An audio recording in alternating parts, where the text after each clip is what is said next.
नमो नारायण, नमो नारायण। जय गौ माता, वंदे मातरम। मां भारती को प्रणाम और हृदय से ओम शम शनिश्चराय नमः। प्रदर्शकों, मित्रों, साथियों, सफलता चाहते हैं, कार्यों में आगे बढ़ना चाहते हैं और जीवन में कुछ पाना चाहते तो हार नहीं मानना। बीच रास्ते से कभी मत लौटना, क्योंकि बीच रास्ते से लौटने का कोई फायदा नहीं है, क्योंकि लौटने पर आपको उतनी दूरी तय करनी पड़ेगी जितनी दूरी तय करने पर आप लक्ष्य तक पहुंच सकते हैं। इसलिए लहरें जो टकराए उसे तूफान कहते हैं और तूफानों में छा जाए उसे इंसान कहते हैं। तूफानों से नहीं घबराते मित्र। ओम नमो नारायण। 2024 का 9वां महीना यानी सितंबर 2024। सितंबर 2024 का महीना कैसा रहेगा, उसका मासिक राशिफल लेकर आपके सामने हूं। और सभी दर्शकों को सोमवती अमावस्या, हरितालिका तीज, अनंत चतुर्दशी की मेरी ओर से बहुत बहुत बधाई है। मित्रों, 6 सितंबर को हरितालिका तीज है और ये भारत में धूमधाम से मनाया जाता है। हरितालिका तीज का व्रत स्वागंध स्त्रियां अपने पति की लंबी उम्र और अविवाहित युवतियां मनोवांछित वर प्राप्ति के लिए करती। ऐसा माना जाता है कि माता पार्वती और शिव अपनी पूजा करने वाली सभी भक्तों को अटल सुहाग का वरदान देते हैं और जीवन में अच्छा साथी मिले आशीर्वाद देते हैं। लेकिन उससे पहले यानी 2 सितंबर को सोमवती अमावस्या है और जो जीवन का अनुभव है, सोमवती अमावस्या वर्ष में 1 या 2 बार ही पड़ती है और सोमवार का दिन चंद्रदेव को समर्पित है और चंद्रदेव महादेव के भाल पर विराजमान है और चंद्रदेव मन का कारक है और मन ही मनुष्य का मोक्ष और बंधन का कारण है। इस मन से संबंधित संपूर्ण विपदाएं, परेशानियां, दोष कैसे दूर हो, महादेव को कैसे प्रसन्न करें कि मन पर आप सवार हो जाए। सोमवती अमावस्या को देवादिदेव महादेव और मां पार्वती की विशेष पूजा और व्रत का विधान है। साथ ही पितृ कैसे प्रसन्न हो, पितरों का तर्पण सोमवती अमावस्या को किया जाता है और पितरों का आशीर्वाद दिया जाता है। मित्रों, साथियों, 18 सितंबर 2024 से गणनाओं के आधार पर कहीं कहीं 17 सितंबर भी कहा है, लेकिन 18 सितंबर 2024 से पावन पितृपक्ष का आरंभ हो रहा है, क्योंकि 17 सितंबर को अनंत चतुर्दशी व्रत है और शायद 18 को महालय श्राद्ध है, पूर्णिमा का श्राद्ध है। उदय तिथि 17 तारीख को लग जाएगी, ऐसा 11 बजकर, इसीलिए मैं कह रहा हूं कि 11 बजे पूर्णिमा प्रारंभ होगी। उदय तिथि के हिसाब से 17 को नहीं होकर जो श्राद्ध पक्ष है वो 18 सितंबर से शुरू होगा, पूर्णिमा 18 को। तो 18 सितंबर से 2 अक्टूबर तक श्राद्ध पक्ष है। पितृपक्ष का समापन सर्वपितृ अमावस्या के साथ 2 अक्टूबर बुधवार के दिन समाप्त होगा।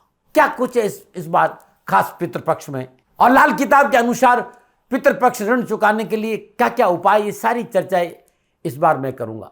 साथ ही कैसा रहेगा सितंबर 2024 का महीना, मैं आपकी राशिफल की चर्चा करूंगा ग्रह नक्षत्रों के हिसाब से। सितंबर के महीने में राशिफल क्या संकेत दे रहा 12 के 12 राशियों के लिए, और सितंबर महीने में किन किन ग्रहों का राशि परिवर्तन वो भी मैं आपको बता रहा हूं। इस माह 3 ग्रहों का, जैसे सूर्यदेव, बुधदेव और शुक्रदेव का राशि परिवर्तन होगा। सबसे पहले 4 सितंबर को बुधदेव सिंह राशि में प्रवेश करेंगे, 4 सितंबर को सूर्यदेव कन्या राशि में प्रवेश करेंगे, 18 सितंबर को शुक्रदेव अपनी नीच राशि कन्या से निकल अपनी राशि, अपनी स्व राशि तुला में प्रवेश करेंगे। 23 सितंबर को पुनः बुधदेव सिंह राशि से निकल कन्या राशि में आएंगे, मंगलदेव मिथुन राशि में संचरण करेंगे, बृहस्पतिदेव वृषभ राशि में संचरण करेंगे, शनिदेव अपनी मूल त्रिकोण राशि कुंभ में और राहुदेव मीन राशि में और केतुदेव कन्या राशि में संचरण करेंगे। सितंबर के महीने में शनिदेव और बुधदेव वक्री अवस्था में है, राहुदेव शनिदेव के नक्षत्रों में है और बृहस्पतिदेव वृषभ राशि में है। मैदिनी ज्योति अच्छा संकेत नहीं दे रही है। राष्ट्रहित में मेरा निवेदन है कि राष्ट्र के सम्मानित व्यक्तियों को राष्ट्रहित में सोचना होगा। अमर्यादित भाषा, राष्ट्र में राजनीतिक उठापटक का संकेत और सीमाओं पर विशेष सावधानी का संकेत नजर आ रहा है। और भूस्खलन, जल को लेकर, बाढ़ को लेकर, ये आप जानते हैं, ये आप सभी जानते हैं कि इस समय जिस तरह ग्रह योगा योग है, क्योंकि वृषभ राशि में बृहस्पति है, प्राकृतिक दुर्घटनाओं का प्रबल संकेत है। जब वृषभ राशि में बृहस्पति देव आए थे तो मैंने राष्ट्र से निवेदन किया था कि वृषभ राशि में बृहस्पति देव 25 अप्रैल 2025 तक बहुत सी ऐसी घटनाएं देखने को मिलेगी जहां जान माल का नुकसान है। इस समय जिस तरह के ग्रह योगा योग है, हमें अपनी पूर्व क्षेत्र की, उत्तर पूर्व क्षेत्र की संपूर्ण सीमाओं पर विशेष सावधानी का संकेत नजर आ रहा है। वहां नकारात्मक हलचल का संकेत नजर आ रहा है। ग्रह नक्षत्रों के साथ विशेष सावधानी बरतनी पड़ेगी और प्राकृतिक प्रकोप भी है। सितंबर का महीना, जैसे मैंने आपको कहा कि पितरों को कैसे प्रसन्न करें, मैं बहुत कुछ इसमें बताऊंगा। पितरों को प्रसन्न कर कृपा प्राप्ति हो जाए, इसके लिए मैं उपाय बताऊंगा। क्योंकि पितरों को जब हम प्रसन्न करेंगे, उनकी कृपा से हमारे जीवन में खुशियां आएगी, तो बहुत से उपाय है। और विशेष रूप से गुरुमंत्र में दाती महाराज पर हर राशि का एक अलग वीडियो मिलेगा। क्या है पितृदोष, क्या है उसका समाधान, मैं प्रत्येक राशि का अलग अलग भी बताऊंगा। और राशिफल में भी बताऊंगा कैसे भाग्य की उन्नति हो कि आप पितरों के लिए कुछ उपाय करें। सितंबर 2024 का महीना संपूर्ण ग्रह योगायोग के हिसाब से क्या संकेत दे रहा है, इस विषय पर मैं विस्तृत से बताने की कोशिश करूंगा। फिर दर्शकों, मित्रों, साथियों, ये जो राशिफल है, ये चंद्र राशि नाम राशि पर आधारित होता है। और ये महिलाओं के लिए भी है, पुरुषों के लिए भी है, बड़ों के लिए भी है, बच्चों के लिए, सबके लिए ये राशिफल है। लेकिन ये जनरल प्रोडक्शन है। आप व्यक्तिगत अपने बारे में जानना चाहते हो तो नीचे नंबर आ रहा है, आपकी जन्म कुंडली के हिसाब से मैं आपका सेवा में सदा हाजिर रहता हूँ। लेकिन मैं आपसे ये कहता हूँ, भाई मेरा समय चाहिए तो गाय सेवा करिए, गौ माता की सेवा जरूर करें। गौ माता की सेवा ही मेरा उद्देश्य है इस प्रोग्राम को लाने का। दूसरा मेरा विनम्र निवेदन है कि मैं हथेली में सरसों नहीं उगाता हूँ, ना मैं प्रजापिता ब्रह्मा हूँ और न कोई बहुत बड़ा भविष्यवक्ता हूँ। भारत की सनातन संस्कृति से प्यार करता हूँ। ज्योतिष मेरा प्रिय विषय है और ये अद्भुत विषय है। ज्योतिष के इस 40-50 साल की यात्रा में से कुछ बूंदे गुरु कृपा की जो मुझे प्राप्त हुई, उस आधार पर मैं कुछ कहने आता हूँ। संभव है जो मैं कह रहा हूँ गलत भी हो सकता है। सेकंड ओपिनियन का अधिकार सदा आपके पास रहा है। न भय, न भ्रम, न भ्रांति, न विवाद, न तर्क। सेकंड ओपिनियन हमेशा आप ले लीजिएगा साथियों, मुझे अच्छा लगेगा। अब मैं राशि चक्र की छठी राशि यानी कन्या राशि वालों के लिए सितंबर 2024 का महीना कैसा रहेगा, नक्षत्र गणनाओं के आधार पर कन्या राशि वालों के लिए सितंबर 2024 के महीने में राशिफल का क्या संकेत मिल रहा है, इस विषय पर हो। कन्या राशि, हमेशा मैं थोड़ी सी वो बातें पहले बताता हूं जो आपके लिए आपको अच्छी नहीं लगी, लेकिन वो आपके लिए बहुत जरूरी। आपका स्वभाव थोड़ा सा अस्थिर है, आप अपने मन में बातों को दबा कर रखते हैं, आप अपने कार्य क्षेत्र को छोड़कर अपनी सामाजिक जिंदगी में काफी आलस में रहते हैं। कभी कभी आप अपने मनमानी तरीके से काम करना पसंद करते हैं। आपको काम के बीच में आकर कोई टोक दे, ये आपको कतई पसंद नहीं है। देखिए, समाज में रहना है तो इन सारी चीजों में कई बार परेशानी आती है, इसलिए सोच सकारात्मक रख के आगे बढ़ना चाहिए, क्योंकि आपको अनुशासन पसंद है भाई। जब अनुशासन आपको पसंद है, सफलता दामन चूमेगी। आप अपने स्वभाव से काफी विनम्र और मीठा वाणी बोलते हैं। अगर आप किसी काम को ठान लेते हैं तो उसको पूरा करके ही दम लेते हैं। आप काफी व्यवस्थित है, सेहत के प्रति विशेष ध्यान रखते हैं। आप अपनी दैनिक दिनचर्या के लिए काफी व्यस्त रहते हैं। लोगों से मिलना जुलना काफी पसंद है। स्वभाव से काफी विनम्र और मृदुभाषी हैं आप। आपके अंदर सोचने की गजब क्षमता है साथ। आप हाजिर जवाबी के लिए जाने जाते हैं। ये कुछ बातें हैं जो आपके बारे में। आपके बेहतरीन कैरियर का जो विकल्प है, आपका प्रदर्शन विज्ञान और मैकेनिज्म के क्षेत्र में बहुत अच्छा रहता है। इसलिए आपको ऐसा काम चुनना चाहिए जहां विज्ञान का क्षेत्र हो, से कहीं न कहीं आप जुड़े हो। एक सलाहकार के रूप में आप अच्छी तरह से कैरियर बना सकते। एक गणितज्ञ के रूप में आप काम करना आपके लिए बहुत फायदेमंद रहेगा, सफलता दिलाने वाला रहेगा। इसके अलावा संपादक, भोजन विशेषज्ञ, आहार विशेषज्ञ, पशु चिकित्सा, अध्यापक, librarian, health care, nursing, research, data analyser, लेखन, संपादन, पर्सनल एग्जीक्यूटिव, अकाउंटेंट, सलाहकार, इस क्षेत्रों में भी आपको सफलता सदा आपके पास रहेगी। ये था कुछ मोटा मोटा आपके बारे में। अब सितंबर का महीना नक्षत्र गणनाओं के आधार पर राशिफल का क्या संकेत है, तो सबसे पहले बात करते हैं आपके लिए गोचर किस प्रकार की स्थिति बना रहे हैं, उसे थोड़ा समझने का प्रयास करते हैं। कन्या राशि वालों के लिए राशि अधिपति देव बुध देव 4 सितंबर से 23 सितंबर तक सिंह राशि 12वें भाव में संचरण करेंगे, जहां सूर्यदेव पहले से विराजमान है। दोनों ग्रहों की सप्तम पूर्ण दृष्टि 6ठे भाव पर है। 16 सितंबर को सूर्यदेव कन्या राशि लगन भाव में आएंगे और केतुदेव और शुक्रदेव के साथ संचरण करेंगे।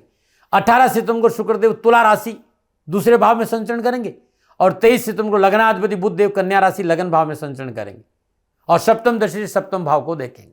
मंगलदेव माह के प्रारंभ से लेकर अंत तक मिथुन राशि 10वां भाव, बृहस्पति देव माह के आरंभ से लेकर अंत तक वृषभ राशि 9वें भाव में रहेंगे।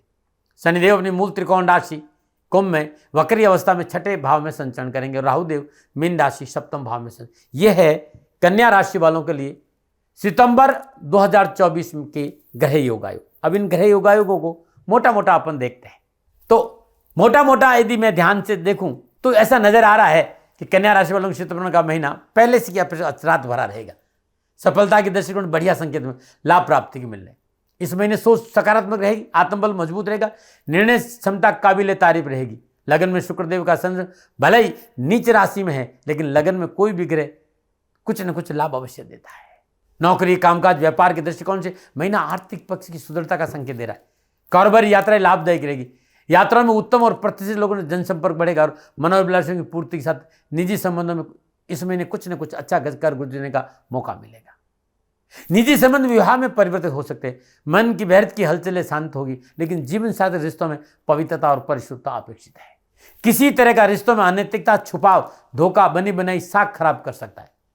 जहां तक युवाओं और विद्यार्थियों की बात है, कामकाज, व्यवसाय, नौकरी, शिक्षा के दृष्टिकोण से यह महीना पूर्णता उनके पक्ष में। परिवार का पूर्ण साथ मिलेगा।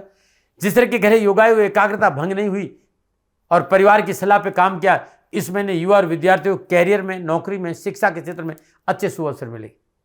हाँ, माह के पूर्वार्ध में स्वास्थ्य को लेकर थोड़ा सा सावधानी अपेक्षित है, लेकिन फिर भी ये कहूँगा कन्या राशि वालों के लिए महीना बहुत अच्छा, लेकिन स्वास्थ्य को लेकर लापरवाही नहीं करे तो अच्छा रहेगा। लापरवाही करना नुकसानदायक रहेगा। ये मोटा मोटा था। जब ये ग्रह आपस में योगायोग बनाएंगे, युति और दृष्टि संबंध बनाएंगे, तब कन्या राशि वालों के सितंबर माह में कामकाज, कारोबार, नौकरी, व्यवसाय, समाज, परिवार, स्वास्थ्य के दृष्टिकोण से, शिक्षा के दृष्टिकोण से कैसा रहेगा, मैं अब विस्तार से बात करूं। सबसे पहले मैं परिवार पे आ रहा हूं। कन्या राशि वालों के लिए बृहस्पति देव भाग्य स्थान में संचरण कर रहा है और भाग्य स्थान में विराजमान बृहस्पति पंचम दृष्टि लगन भाव, सप्तम दृष्टि पुरुषार्थ भाव और नवम दृष्टि पंचम भाव पर रहेगी। बृहस्पति देव का भाग्य स्थान में संचरण करना उत्तम लाभ और सफलता का संकेत है। इन शुभ दृष्टियों की वजह से सामाजिक और पारिवारिक जीवन उत्तम, खुशहाल और लाभपूर्ण वातावरण में रहेगा। पारिवारिक समन्वय अच्छा रहेगा। परिवार और कुटुंब के लोग समय समय पर कंधा से कंधा मिलाकर हर जगह आपके साथ खड़े नजर आएंगे और पारिवारिक वातावरण अनुकूल रहेगा। वैवाहिक जीवन पूर्ण सफलता और शांति का वातावरण का संकेत दे रहा है। इस समय पारिवारिक दृष्टिकोण से हर तरह से आपको लाभ और सफलता मिलेगी, परंतु नक्षत्र गणना इस बात का संकेत दे रही है कि परिवार को साथ लेकर चलना बहुत जरूरी है। खर्चों पर काबू रखें। कानूनी मसले में अपने आप को दूर रखना बहुत जरूरी है। इस समय शत्रु आपको नुकसान नहीं पहुंचाए, इस बात पर ध्यान ले। वैसे नक्षत्र गणना इस बात का कि चाहकर भी शत्रु नुकसान नहीं पहुंचा पाएगा, लेकिन हलचल तो पैदा कर सकता है। वो अनावश्यक मानसिक हलचल पैदा नहीं हो, थोड़ा सा शत्रु पक्ष से सावधान रहना जरूरी।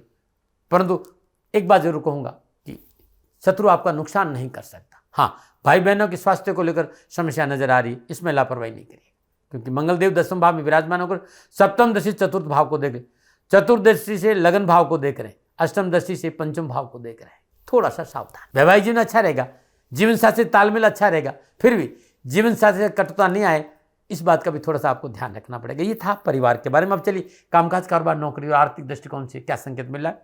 कन्या राशि वालों के लिए सितंबर के महीने में राशि अधिपति बुध आदित्य सिंह राशि सूर्यदेव के साथ 12वें भाव में 4 सितंबर तक रहेगी। बुध यहाँ शुभ अवस्था में संचरण कर रहे हैं। शुक्रदेव लगन भाव में कन्या राशि में है। बृहस्पतिदेव चतुर्थ सप्तम भाव के स्वामी होकर नवम भाव यानी त्रिकोण भाव में संचरण कर रहे हैं। बृहस्पतिदेव की तीनों दृष्टियां शुभ दृष्टि है, लगन, पुरुषार्थ और पंचम भाव पर। शनिदेव अपनी मूल त्रिकोण राशि कुंभ में छठे भाव में संचरण करे और छठे भाव में शनिदेव का संचरण उत्तम लाभ और सफलता का संकेत है। संपूर्ण ग्रह योगायोग की बात कर रहा हूं। और बुधदेव 23 सितंबर को अपनी स्वराशि, अपनी मूल त्रिकोण राशि, अपनी उच्च राशि कन्या में आ जाएगी और पंचमहापुरुष योग में संचरण करेंगे। लगन, शासन प्रशासन से लाभ मिलेगा। नौकरी पेशा जातकों को एक से अधिक आय के स्रोतों का लाभ मिलेगा। कैरियर के दृष्टिकोण से सितंबर के महीने में पूर्वार्ध भाग आपके लिए बहुत महत्वपूर्ण रहेगा। कैरियर में गति आएगी, कारोबार में सफलता मिलेगी, रोजगार संबंधी परेशानी से मुक्ति मिलेगी, लाभ प्राप्ति के बेहतर मौके मिलेंगे। परंतु बहुत जरूरी है, यदि आप नौकरी में है तो नौकरी में परिवर्तन नहीं करें। बस इस बात का ध्यान रखें। बहुत से बनाए कार्यस्थल पर व्यर्थ की चीजों से अपने आप को दूर रखें। वैसे आय के अतिरिक्त साधन उपलब्ध होंगे, पुराना कोई रुका हुआ धन मिलेगा, पुरानी संपत्ति का लाभ प्राप्त हो सकता है। राजनीतिक वर्चस्व में बढ़ोतरी होगी, मान प्रतिष्ठा बढ़ेगी, उच्च पदों पर आसन व्यक्तियों के साथ अच्छे संबंध बनेंगे। आप ज्वेलर हैं, आप आर्किटेक्ट हैं, आप इंश्योरेंस के क्षेत्र में हैं, कंप्यूटर के क्षेत्र में, IIT के क्षेत्र में, टेक्नोलॉजी संबंध रखते हैं, प्रिंट मीडिया में है, वकालत में है, न्यायालय में है, या फिल्म इंडस्ट्री में है, एडिटिंग के क्षेत्र में है, मॉडलिंग के क्षेत्र में है, कंस्ट्रक्शन के क्षेत्र में है, तो कारोबार, कामकाज, नौकरी के लिए समय पूर्णतः आपके पक्ष में, आपको मनोवांछित सफलता मिलेगी। पिछली समस्याओं से राहत मिलेगी और मनोबल मजबूत रहेगा। कार्य क्षेत्र में कई प्रकार की नई भूमिका और नई जिम्मेदारी मिल सकती है। ये गोचर आपको अत्यंत प्रभावशाली लोगों को मिलने का अवसर देगा, जो लंबे समय तक भविष्य में आपके लिए लाभदायक रहेगा। मित्रों का पूर्ण सहयोग मिलेगा। देश विदेश से यात्राओं का अच्छा होगा और देश विदेश से कारोबारी संबंध, एक्सपोर्ट और इम्पोर्ट व्यवसाय में अच्छा लाभ मिलेगा। देश विदेश से कारोबारी यात्राओं के साथ साथ आर्थिक पक्ष में सुदृढ़ता अच्छी रहेगी। रोजगार के एक से अधिक साधन उपलब्ध होंगे। परिवार का पूर्ण साथ होने की वजह से कामकाज और कारोबार में लाभ स्थिर होगा या लाभ मार्ग प्रशस्त होगा। यदि आप देश विदेश से कुछ अपना नया काम करना चाहते हैं तो यह अवसर ग्रह नक्षत्र आपको दे रहे हैं। बस निर्णय क्षमता मजबूत रखें, आत्मबल को कमजोर नहीं होने दें। इसके साथ ही स्वाभिमान अवश्य होना चाहिए, लेकिन अहंकार और अत्यधिक आत्मविश्वास से बचना चाहिए। यह महीना आपके लिए उत्तम बीते, अद्भुत उपाय बताने जा रहा हूं जो आपके लिए बड़ा शुभ और बड़ा ही लाभकारी रहेगा। इस महीने 18 सितंबर से लेकर 2 अक्टूबर तक हर रोज ब्रह्म मुहूर्त में और सूर्यास्त के बाद प्रदोष काल में मिट्टी के किसी पात्र में उपलों पर, अग्नि पर कपूर और दालचीनी और लौंग और जावित्री, ये चारों रहने चाहिए। कपूर शुद्ध देशी कपूर, भीमसेनी कपूर जिसे बोलते हैं, ब्राश कपूर जिसे बोलते हैं। तो उस पात्र में उपले अंगारे हो, उस पर कपूर हो सबसे पहले, फिर दालचीनी, फिर लौंग, फिर जावित्री। ओम पितृदेवता भयो नमः, इस मंत्र का जाप करते पूरे घर में 3 बार परिक्रमा, हर कमरे में जाए, हर 3 बार इस परिक्रमा को करना है और लाकर ईशान कोण में रख देना।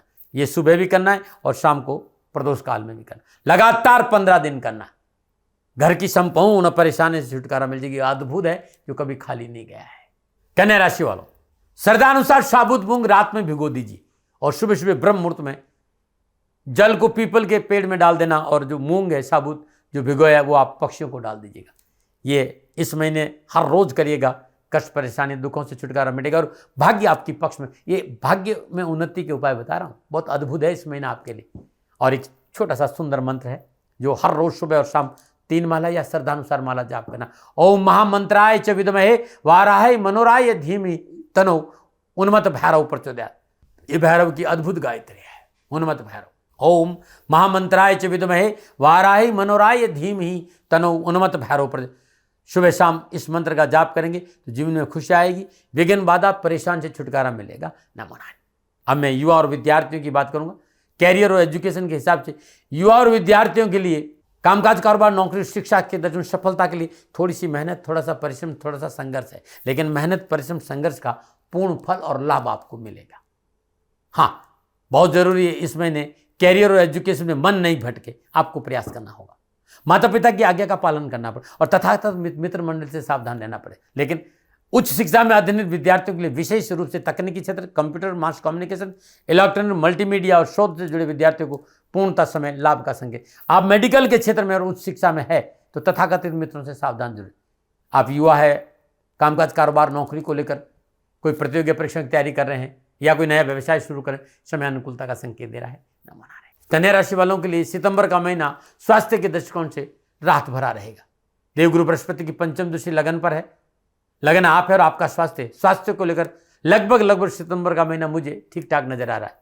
परंतु इस महीने मंगलदेव की चतुर्दशी लगन पर है। अकारण क्रोध, चिड़चिड़ापन से बचना चाहिए। कार्यस्थल पर व्यर्थ का, विघ्न, बाधाएं, लड़ाई से दूर रहना चाहिए। खान पान में परिशुद्धता बहुत जरूरी। शुद्ध और पौष्टिक आहार ले।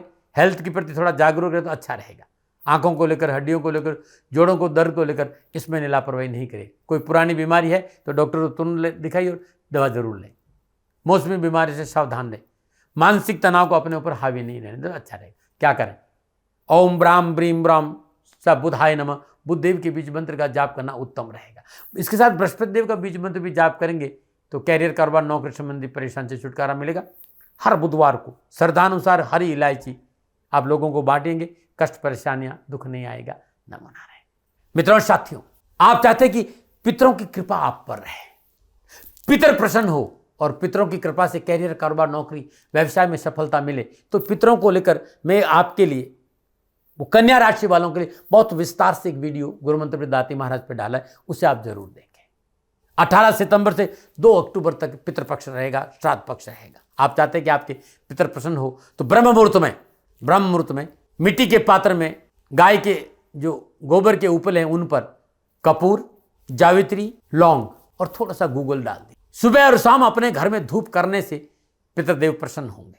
एक बात और कहना चाहता हूं, 18 अक्टूबर से लेकर 2 अक्टूबर तक हर रोज सुबह और शाम भगवान शिव का पूजन करें और गीता पाठ आपके घर में होना चाहिए। आप चाहते हैं कि आपको पितरों की कृपा आपको मिले तो श्राद्ध पक्ष में दूध और चावल से बनी खीर 9 वर्ष की कम आयु की कन्याओं को भोजन में खिलाए और नमकीन चावल गरीबों को जरूर बांटे। पितर प्रसन्न होंगे और परेशान से छुटकारा मिलेगा। आप चाहते हैं कि पितरों की कृपा आप पर बनी रहे तो श्राद्ध पक्ष में 7 कन्याओं को चप्पल का दान देना, बहुत वस्त्र और चप्पल का दान दे दीजिएगा। आप 1 बार दें, 2 बार दें, 3 बार दें, आपका सामर्थ्य, लेकिन अमावस्या को जरूर दें। श्राद्ध पक्ष में 18 अक्टूबर से 2 अक्टूबर तक प्रातःकाल नित्य कर्म स्नान उपरांत इष्ट पूजन के उपरांत सदापुरुष पितृ पूजन करें, धूप दीप नैवेद्य पुष्प और अक्षत अर्पित करें और कच्चा दूध जौ मिलाकर पीपल के वृक्ष में जरूर चढ़ाइएगा, पितृ प्रसन्न होंगे। अपने पूर्वजों की मृत्यु तिथि के दिन किसी सदाचारी ब्राह्मण को बुलाकर घर में पंचोपचार पूजन कराए, षोडशोपचार पूजन कराए, तर्पण जरूर करें और जो आपके पूर्वजों को भोजन था वो भोजन बनाए, गरीब और ब्राह्मणों को भोजन कराए और उन्हें दक्षिणा जरूर दें। जिस दिन आपके पूर्वजों की जन्म तिथि है, मृत्यु तिथि है, मृत्यु तिथि के दिन रुद्राभिषेक करेंगे तो बड़ा उत्तम रहेगा। 18 अक्टूबर से 2 अक्टूबर तक अपने घर के दक्षिण दीवार पर पितरों का फोटो लगाकर उनके सामने हर रोज चौमुखा घी का दीपक जलाए, पंचोपचार पूजन करें, धूप दीप नैवेद्य पुष्प और अक्षत अर्पित करें, पुष्प अर्पित करें, पुष्प माला अर्पित करें, साक्षात दंडवत प्रणाम करके आशीर्वाद लें। पितर प्रसन्न होंगे और आपके काम बनेंगे। श्राद्ध पक्ष में हर रोज अपने पूर्वजों के नाम पर गरीब निर्धन लोगों को, जरूरतमंद लोगों को भोजन का दान देना उत्तम रहेगा। नमो नारायण। मित्रों साथियों, इसके साथ साथ हर रोज सुबह और शाम गणपति अथर्वशीष का पाठ करना भी आपके लिए कल्याणकारी रहेगा। दुर्गा अर्गला स्त्रोत, सिद्ध कुंजी का स्त्रोत का पाठ करना भी आपके लिए उत्तम रहेगा। मित्रों साथियों, कन्या राशि वालों के लिए सितंबर का महीना कैसा रहेगा? ग्रह नक्षत्रों की गणनाओं के आधार पर ये मेरे विचार थे। न भय, न भ्रम, न भ्रांति, न विवाद, न तर्क। सेकंड ओपिनियन का अधिकार आपका था, आपका है, आप ही का रहेगा। मानो न मानो ये आपकी मर्जी। हाँ, आंकलन मेरा था और मेरे से कोई भूल हो गई तो दोनों हाथ जोड़कर क्षमा मांगता हूँ। आप सुखी रहे, आप स्वस्थ रहे, समृद्धिशील रहे, शनिदेव के चरणों में मेरी प्रार्थना। नमो नारायण। राजस्थान का हर व्यक्ति जानता है कि दाती महाराज गायों से बहुत प्यार करते हैं, बेटियों से बहुत प्यार करते हैं। हजारों सैकड़ों बेटियों के लिए, जीवन के लिए मैंने अपना संपूर्ण जीवन दिया है और ये मेरा शौक था, मेरी राष्ट्र की धरोहर थी और ये करना मेरा कर्तव्य और कर्म था। मैं आपको किसी वजह से नहीं सुना रहा हूँ, बस खाली बता रहा हूँ कि ये मेरा जीवन का लक्ष्य रहा है। मनुष्य हूँ और मानव होने के नाते मेरा कर्तव्य है कि मैं अपनी राष्ट्र की सेवा करूं। मैं इस राष्ट्र का नागरिक हूं। 30 सालों से मैं बेटी बचाओ और गौ सेवा में अपना जीवन इस राष्ट्र के साथ लगाया है। वर्तमान परिस्थितियां आर्थिक दृष्टिकोण से मेरी अनुकूल नहीं है। धन नहीं मांग रहा हूं कि मुझे आप पैसे दीजिए, नहीं, पहले भी कभी नहीं मांगा और अब भी मैं नहीं कह रहा हूं और ये मेरा अहंकार नहीं है, क्योंकि धन को लेकर मैं राष्ट्र के सामने कभी नहीं आया था। हमेशा मैंने ये कहा कि साहब सेवा करिए, आप, मैं भी सेवा करता हूं, आप भी सेवा करें, धन नहीं चाहिए। लेकिन वर्तमान में जो आर्थिक परिस्थिति हैं वो मेरे को ये कहने के लिए मजबूर कर रही है कि सन्निधान गौशाला की गायें दुखी नहीं रहें, इसके लिए मुझे आपका सहयोग चाहिए और सहयोग के लिए मैं स्वयं आपके साथ खड़ा हूं, आपकी समस्याओं के समाधान के लिए। भाई, आप अपनी जन्म कुंडली का अवलोकन कराना चाहते हैं, आप अपनी जन्म कुंडली बनाना चाहते हैं, आपको बहुत सी चीजों की जानकारी चाहिए, तो मैं आपके साथ खड़ा रहूंगा, पूरे साल खड़ा रहूंगा, जब तक जीऊंगा तब तक खड़ा रहूंगा। नंबर आ रहा है, इन नंबरों पर संपर्क करिए, आप मेरे से बात करिए, लेकिन इसकी एवज में गायों के लिए चारे की व्यवस्था कर लीजिए।